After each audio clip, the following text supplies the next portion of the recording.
On a une belle vue d'ici. Savez-vous que pour nos falaises, tout a commencé au fond de l'océan il y a plus de 200 millions d'années.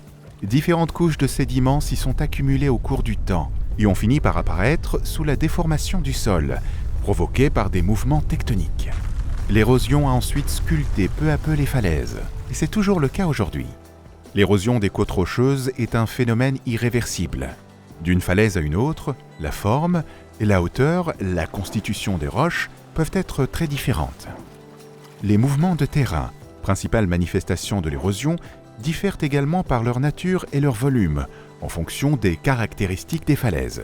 Regardez, voici un glissement de terrain banc sur banc. Ici, il s'agit d'une chute de bloc sur une falaise de formation dure.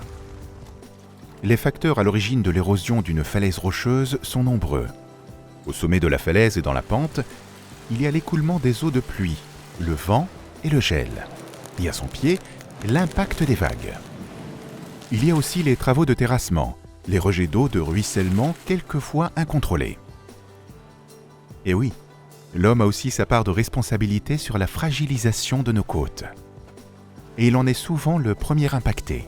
C'est pour cela que nous tentons de protéger temporairement certaines zones, grâce à des ouvrages côtiers ou des aménagements sur la falaise.